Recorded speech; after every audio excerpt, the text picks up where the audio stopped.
한식과 찰떡궁합인 막걸리.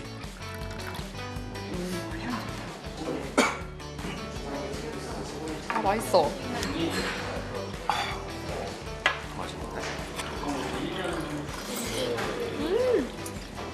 이거 쌀로 만든 거니까 이런 한식 반찬이랑 너무 잘 어울리는 것 같아요. 젊은 세대를 사로잡은 요즘 막걸리는 어떻게 만들어지고 있을지, 그 생산 현장을 조금 더 가까이서 들여다보려 합니다. 면적은 5,000평 정도 되고요. 1년 생산량이 6천만 리터 정도 됩니다. 그래서 작년에 500억 정도 매출 성장을 이뤘습니다. 1925년 창업 이래 자그마치 100년째 막걸리를 빚어오고 있다는 이곳. 비록 공장의 외형은 180도 달라졌지만 누룩을 배양하는 제조 방식만큼은 여전히 고수하고 있는데요. 막걸리 공장에 막걸리 만드는 저 밀가루 가져왔어요. 25톤 정도 돼요. 일주일에 한 2번 정도 들어와요. 아, 25톤씩이요? 네네. 오로지 누룩을 위해 입고되는 밀만 매주 50톤 규모라고 하니 전체 생산량은 어느 정도일지 가늠이 되질 않습니다. 잠시 후 출근 시간. 미생물을 다루는 곳인 만큼 누구라도 예외는 없습니다. 철저하게 위생 관문을 거쳐야만 출입을 허락받을 수 있는데요. 이곳은 막걸리 생산의 첫 번째 단계가 시작되는 전처리실. 공장을 횡단하는 기다란 파이프가 눈에 띄는군요. 자, 생산 시작하겠습니다. 곧바로 파이프와 연결된 기계 설비를 가동시키는 작업자. 막걸리를 만드는 데 있어서 누룩을 만드는데 그 누룩을 만드는 지금 첫 공정입니다. 이게 밀이 일로 들어와서 여기가 이제 밀을 쪄주는 기계입니다. 징작이라고 하는데 일로 밀이 들어가서 이 기계 안에서 스팀하고 수분하고 같이 섞여서 밀이 쪄집니다. 그러니까 밀을 옮겨와서 찌는 게 아니라 이 송관을 거쳐오는 동안 이미 작업이 완료됐다는 얘긴데요. 이번엔 무슨 작업일까요? 저희가 종균을 비벼야 되는데 그 비벼지는 과정에서 이게 입자가 골고루 분포가 돼 있어야지 잘 비벼지기 때문에 저희가 채로 걸러서 작업을 하고 있습니다. 그렇게 곱게 걸은 밀을 교반기에 넣어주고 추가로 한 번 더 가루를 넣어주는 작업자. 백국균이요. 누룩을 만드는 이 공정에서 쓰이는 균들인데 아, 그것도 곰팡이 균인가요? 예, 맞습니다. 다른 여러 균들이 있지만 저희가 이 백국균 단일 종균이라고 하는 거를 사용하고 있는데 온도나 계절의 영향을 많이 받는데 거기에 따라서 막걸리 맛이나 향과 이런 품질이 너무 달라지기 때문에 거기에 가장 특화된 종균이 이 백국균이기 때문에 그 균을 사용하고 있습니다. 아, 그럼 밀가루 찐 거에다 섞어주는 거예요? 예, 맞습니다. 워낙 환경에 예민한 종균이라 쉽게 눈을 뗄 수가 없는데요. 이제 이 종균들을 생산 규모에 맞게 증식하고 배양하는 단계가 이어집니다. 이곳은 누룩을 키워낼 인큐베이터 역할을 하는 제국실입니다. 여기 안에 엄청 덥네요. 예, 30도 정도 됩니다. 습하기도 하니까 그래서 체감 온도는 아마 30도 이상이 될 겁니다. 외부 오염물질의 유입을 막기 위해 처음부터 스테인리스 소재로 설계된 공간. 원료가 투입되는 과정 역시 자동화 설비로 진행됩니다. 단일 입국 생산량으론 국내 최대 규모라는 제국실. 한 번에 생산하는 양만 무려 16톤 규모에 이릅니다. 최대한 사람이 없이 기계로 하게 되면은 그만큼 외부적인 다른 요인들이 균 같은 것들이 침투를 안 하기 때문에 이게 훨씬 더 안전하고 깨끗합니다. 작업자의 개입은 최소한으로 줄여야 하지만 그럼에도 불구하고 반드시 확인해야 하는 것이 있죠. 온도하고 습도하고 안 맞게 되면은 세균 증식이 안 돼서 이 입구 과정 이 밀가루를 다 버려야 됩니다. 뿐만 아니라 곰팡이가 너무 한 곳에 몰려 있거나 고르게 펼쳐지지 않았다면 그 역시 문제가 되는데요. 때문에 발효 작업이 진행되는 사흘 동안 계속해서 누룩을 섞어주고 뒤집어주고 살펴봐야만 한답니다. 그 사이 제국실 밖에선 쌀 막걸리 생산을 위한 준비 작업이 한창입니다. 저 사이로에서 넘어온 쌀을 불리면서 세척하는 과정이거든요. 이렇게 불려야 이제 쌀이 잘 쪄지니까 저희가 아무래도 발효하고 찐 쌀을 이용하잖아요. 그러다 보니까 미리 불려놔야 쌀이 꼬들꼬들하고 잘 푹 익어서 맛있는 술이 완성됩니다. 저희가 오늘 할 양은 16톤 되거든요. 16톤이요? 네, 어마어마하게 소비하네요. 엄청나게 해야죠. 양이 워낙 많다 보니 쌀을 씻는 데만 2시간이나 걸린다는데요. 그렇게 깨끗하게 잘 씻어낸 쌀은 탱크 아래쪽 통로를 통해 곧바로 다음 공정으로 향하게 됩니다. 세척 탱크에서 빠져나오자마자 바로 옆 증자기를 향해 이동하는데요. 마지막 쌀알까지 빠져나간 걸 확인하면 작업자도 불이 나게 그 뒤를 따라가는데요. 조심스럽게 뚜껑을 열어 속을 확인해 봅니다. 이게 1시간씩 찌고 있거든요. 이게 생쌀보다 쌀을 쪄줘야 효모도 잘 먹어가지고 분해를 잘해서 발효가 잘 되고 있습니다. 쌀을 얼마나 잘 씻었으면 반질반질 윤기가 흐릅니다. 설비 끝자락에선 냉각기를 지나며 뜨거운 온도를 한 김 식혀주는데요. 그렇게 쌀 막걸리를 위한 고두밥까지 완성되면 이제 양조 작업이 이루어지는 발효실로 향하게 되는데요. 이곳에선 총 3단계의 발효 과정을 거치게 됩니다. 먼저 밑술이라고 부르는 주모 발효인데요. 이틀간 주모 발효가 무사히 끝나고 나면 1단과 2단 추가 발효가 이어지게 됩니다. 특히 2단 발효 단계에선 주 원료인 쌀이 투입되면서 막걸리의 맛과 향이 더욱더 풍부해진다는군요.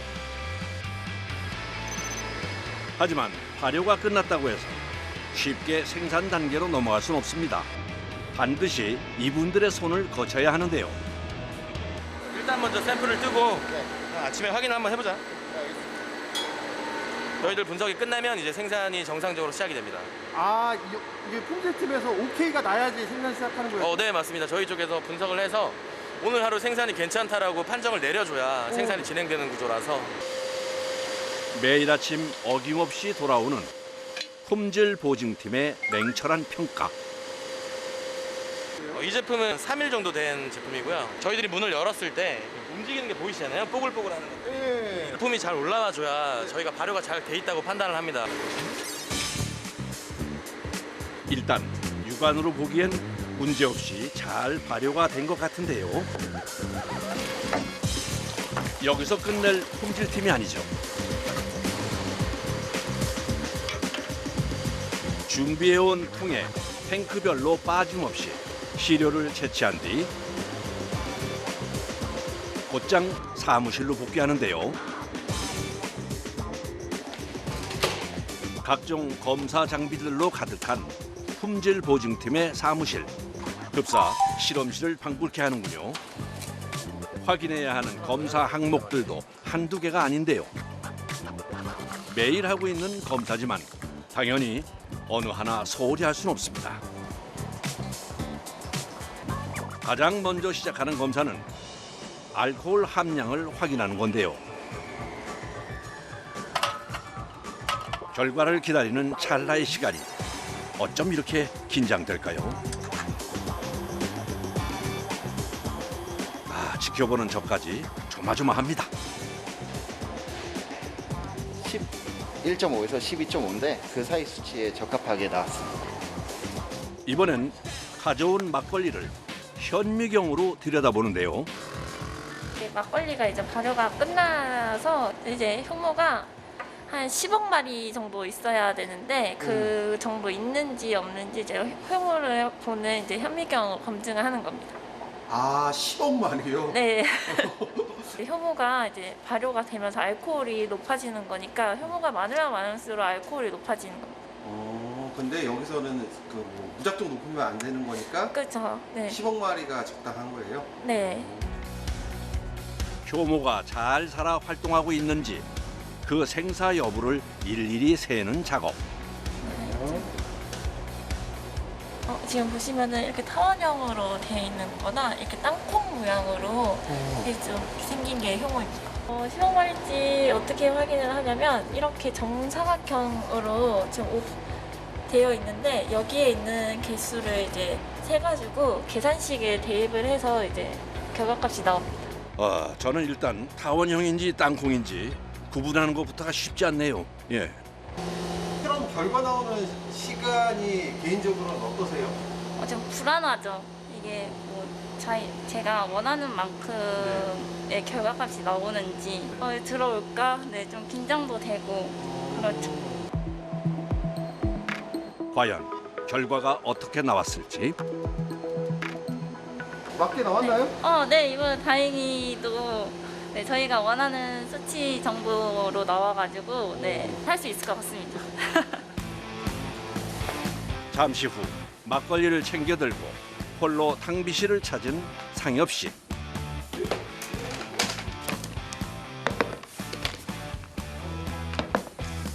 실험하고 남은 액으로 권능을 통해서 적합한지 다시 한번 재차 확인하고 있습니다. 하는 대로 관능 진행하겠습니다. 이게 오늘자 일단 1일차고요. 그다음에 1일차 중에서 1번 1차로 확인했을 때는 뭐 거품이나 이런 곳에서 특이사항은 없는데 일단 눈으로 먼저 살피고 냄새를 맡은 다음 입안에서 맛을 음미하는데요. 새콤하고 괜찮네, 간장은. 분명히 지겜이 아까 봤을 때는 좀 거친 느낌이 있어서 근데 심 같은 거 하나도 안 느껴지는. 아 그래요? 그럼 심이 다 빠졌나? 근데 분석값은 다 뭐 정상입니다 지금. 확실히 상능은 정말로 다 사가는 것 같고. 아직 희석한 게 아니라서 도수가 높을 텐데 말이죠. 다들 술이 세신가 봅니다. 많이 드셔도 돼요, 근데? 원래 업무의 일환이기 때문에 네. 뭐 그렇게 많이 마시는 양은 아니고 네. 이러고 이제 업무 다 진행하다 보면은 네. 이제 취할 정도까지 마시지는 않습니다. 근데 제일 맛있게 드시는 것 같아요, 술을. 원래 술을 좀 즐겨 마시는 스타일이라서 아, 막걸리를요? 막걸리를 제일 좋아하지만 다른 술도 제일 좋아합니다. 네. 아, 막걸리를 되게 네. 잠깐 맛드셨어요. 이제 각자 평가 소견을 작성하는데요. 품질을 보증하는 팀장님이 생각하시기엔 생막걸리 언제 마셔야 제일 맛있나요? 이제 제 개인적인 입장으로는 생산하고 나서 4일부터 7일까지가 가장 맛있습니다. 잠시 후 품질팀의 생산 승인이 떨어지자 곧바로 가동되기 시작한 생산 라인. 이곳 공장에선 발효 설비 완전 자동화를 통해 시간당 3만 병을 생산하고 하루 평균 15만 병을 출고한다는군요. 이번엔 수출용 막걸리들이 나란히 줄지어 어딘가로 향하는데요. 다들 알고 계시는 생막걸리 같은 경우에는 안에 미생물이나 효모가 존재를 해서 지속적으로 발효가 일어나게 되고 그래서 유통기한이 30일입니다. 근데 지금 저희가 수출용이나 지금 내수용으로 지금 만들고 있는 일반 막걸리 같은 경우에는 액을 살균을 하고 그리고 병이나 캡을 살균을 하면서 내부의 미생물 증식을 완전히 억제해 놓은 상태입니다. 그래서 1년 동안이 유통기한이 1년이 될 수가 있는 것이고 이 한 병의 막걸리가 오늘 밤 누군가에게 한 모금의 위안이 되었으면 좋겠습니다. 그날 저녁 무슨 소린가 했더니 제국실 청소 중이군요. 아래층, 2층 다 합쳐서 거의 1톤 정도는 대증거리가 나온다고 보시면 돼요. 그냥 그날 하루는 그냥 이제 청소해야 되는 걸로. 누룩이 막걸리 맛을 좌우하는 만큼 제국실을 청소하는 일 또한 막걸리 공장에선 굉장히 중요한 일입니다. 구석구석 쓸고 닦고 누룩 찌꺼기를 치우고 나면 이번엔 또 다른 작업이 기다리고 있는데요. 이제 물 청소 들어가야 돼가지고 이제 젖으면 춥기 때문에 철저하게 백국균 단일 종균만을 위한 공간이라 행여나 놓치는 빈틈은 없는지 꼼꼼하게 씻어내야 합니다. 이렇게 뿌는데 청소할 부분이 보이나요? 가까이 보면 보여요. 밑에만 이렇게 천장하다 보면 한 2-3시간. 게다가 하염없이 천장을 바라보며 한참을 청소해야 하니 이 역시 만만치 않은 작업이죠. 그렇게 한참이나 더 기다리는 끝에 드디어 청소 작업이 끝난 것 같은데요. 아직 날이 찬데 사우나를 다녀온 듯 땀으로 샤워를 하고 나온 종흠 씨. 제가 무심코 마신 막걸리 한 병에 이렇게 많은 분들의 수고가 담겨 있었군요. 만들 때 제 가족, 제 친구들이 먹는다는 생각을 하고 열심히 만들고 있습니다. 막걸리 한 잔 드시면서 세포를 푸시면 좋겠습니다. 감사합니다.